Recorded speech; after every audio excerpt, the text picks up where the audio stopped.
What is up, guys? We are back again, and today we are talking about something in the financial space and the area of money, something you can't avoid. Some of you may hate, some of you may love. It is not financial advice. Let me go ahead and lay that out there. We are not financial advisors. If you take this advice and you lose money or make money, it's not because of us. So today we're going to talk about something that will probably be foreign to most of you. And that is holding on to no less than 1/10 of everything that touches your hand. Now, what do I mean by that? Some of you might look at this as you do tithing to the church. You're raised in a Christian home, you're raised in a Judeo-Christian framework and ideology, and, mama and dada said, better give 10% of everything that you touch to that church when that plate comes around. We have an interesting spin on that. Not saying you can't do that. Not saying you can't do that at all. If you give 1/10, you got 9/10 left. Okay. We're just talking about the necessity to allocate some of that other money, whether you tithe to a church or not, to some other things. Sae'Von, want to go from there? Yes, man. Thank you for setting that up. Because when James threw out the word tithing, and he was like, yo, maybe we should talk about like savings. And we were like, should we talk about some more money stuff? And, I'm like, hell yeah, I'm always down to talk about the bread. And so we used the word tithe. And then initially, I'm like, yeah, cool. But then it's like clicked. I was like, yo, that's so perfect because so many people forget that they are God. So if you've forgotten, let me remind you one more time. You are God. All right. Now, if you want to debate, cool. Maybe the show ain't for you. But for those who are still here, if you are God and your body is the temple, well, then tithing is quite an appropriate word for saving thy shekels. All right. And I just want to share a nice little quote out of The Richest Man in Babylon. James got this fine red and white edition. It's kind of like an orange. But anyhow, the quote goes as such. First they looked amused, then they laughed. Lastly, they waved their purses in jest. All right, he continued, now I shall tell thee the first remedy I learned to cure a lean purse. Do exactly as I have suggested to the egg merchant. For every 10 coins thou placest within thy purse, take out for use but 9. Thy purse will start to fatten at once, and its increasing weight will feel good in thy hand and bring satisfaction to thy soul. Deride not what I say because of its simplicity. Truth is always simple. I told thee I would tell how I built my fortune. This was my beginning. The idea of saving the bread, of the 1/10 of what you earn, that's 10% at a minimum. Well, if we were looking at it from that framework of tithing to yourself, what you're really doing by saving money, because there's definitely phases to it, you have a saving phase and then you have a redisbursement or an activation phase, as I like to call it, where you then deploy that savings that you have or a portion of it so you can begin to activate your capital and have your purse multiply, which is another one of the cures to a lean purse. When you save, what you're actually doing is making an investment in yourself, which may not sound groundbreaking. I hope it doesn't. But it's this idea that you want to be there for yourself in the future. Because how things are now may not be how they are later. That's almost entirely going to be the case. Almost certainly. And the difference will be, are you in a better place? Are you in a tougher place? Yeah, not even worse. That's not even, Yeah. Ideally, elevation comes with a easier movement through life. I was listening to a really good affirmation video yesterday, and just the way she was describing some of the statements, I'm like, it's a lot of kind of what we're getting at in our affirmation video, but the ability to have ultimate choice over everything you do in life. And it's not a matter of can you, it's which one do I want. It's optionality. Optionality, man. And if somebody is always on their last, or they're on the verge of being on their last, you start moving out of necessity and obligation and scarcity, which then aligns you with that frequency And it That's becomes shitty far frequency, more yeah. difficult. See, I'm feeling like Ricardo today because I have not cut my hair. Yeah. But it makes it harder to just be in that state where you are feeling abundantly, truly, and not just fake it till you make it, but you really feel that way, because the difference between having what you need for today and tomorrow and only having what you need for today is massive. Because it always means that you got cushion of worry. Yeah. And so when you start at that place and you time to yourself, 10% is the absolute bare minimum. In a perfect world, literally an ideal world, you save 90% of your money because you only need to live off of 10 of it because you got so much coming in relative to your expenditure and how you've structured your life as far as your overhead goes. But I think it's odd, it's not odd, it was designed this way, that based on, when the Spanish came over, los conquistadores, when they got here, and in other countries, and they set up such an infrastructure because they are inextricably linked to the banks as well. If you really take it back and you start looking at the Knights Templar and all this other shit, and it's like, you got to pay gang to be like, hey, all this money we holding from the congregation, we got to put it somewhere. Like, we really got to activate this capital. Hey, call up Medici. Hey, tell them, let's put a deal together. And people will grow up, especially in the South or the Bible Belt, feeling this compulsion. They'll give their last to the church, but still be late on their bills. They'll give their last to the friar, al sacerdote, but they don't got enough for the lose, bruh. And that's one thing if you're only looking out for yourself. If you're single, you have no dependents, fuck your money up. Go for it. Yep. It'll be a hell of a time. Go out with a bang. You can also recover a whole lot faster if it's just you. But once you start to factor in other people, partners, moms, dads, brothers, sisters, kids, children. If you're in any of those situations, I think the gravity or the importance of having that rainy day fund, the savings so that you can transition, because you can't really safely transition to capital activation and deployment if you do not have savings. Yeah, there's no way. Because then it becomes more like gambling. It becomes more risky depending on how you are investing your money, because most people don't want the slow and steady game. They want the change my life today game. And if you have no savings. They want the ass coin. Yeah, right? They want to buy cummies because Elon Musk is tweeting about it. But it's really not a complicated thing, and we're not going to beat the horse here today, but truly maybe having a separate episode on just the power of saving and tithing to yourself will drive home that, if you start there, you literally can be a trillionaire. Yeah. If you don't know how to save, you will be broke your whole life.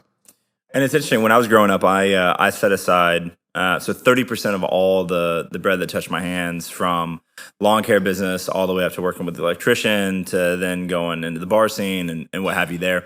All of that until I started doing photography.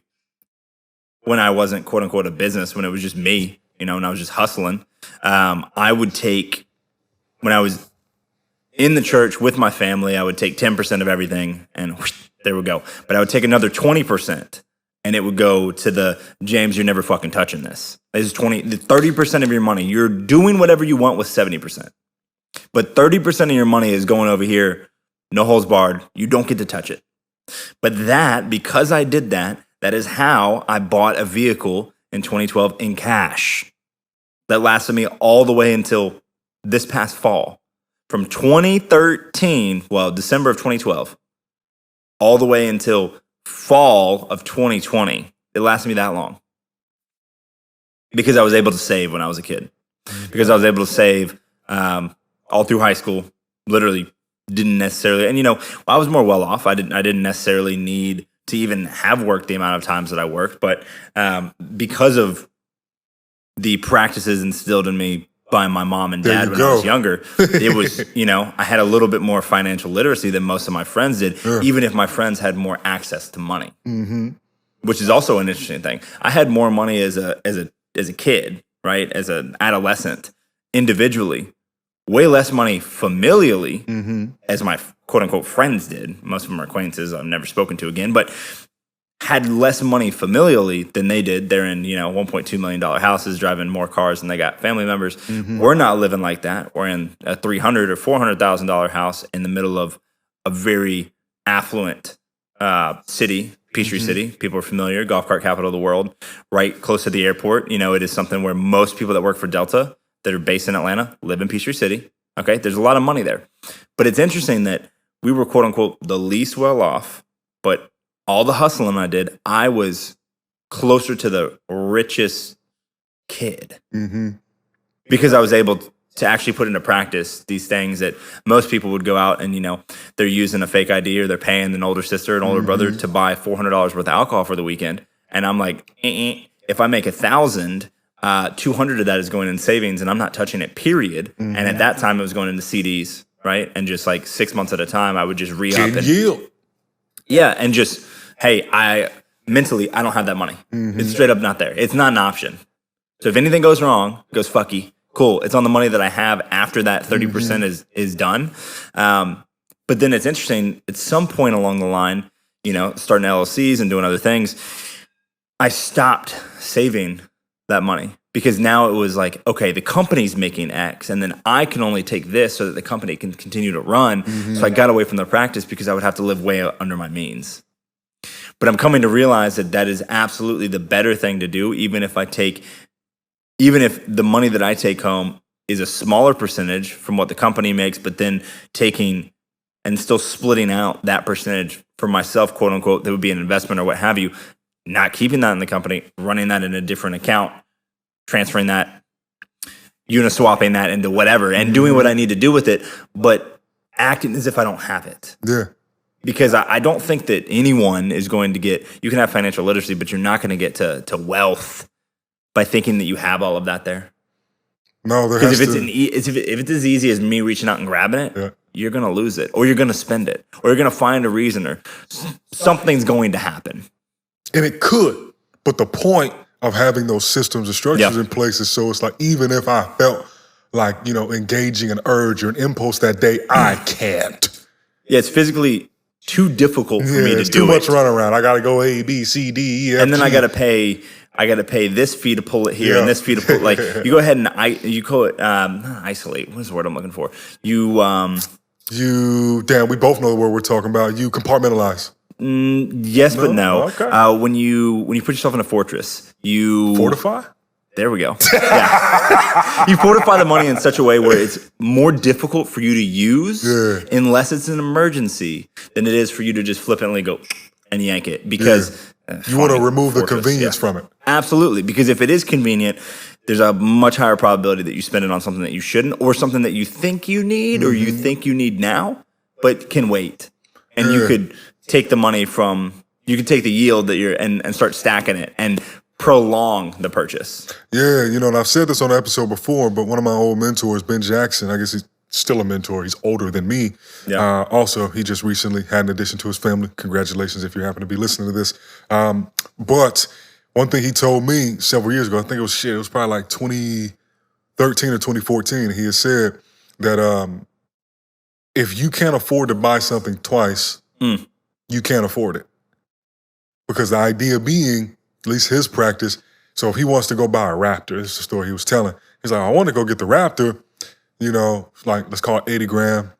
He's like, but if I can't buy two of them right now and still be, solid and have everything else the way I want it to, then for me right now, I can't afford it. Because what he does, he recommended, is when you go buy that Raptor, drop the 80 grand. You then take another 80 grand and you throw that in your long-term savings that you don't touch.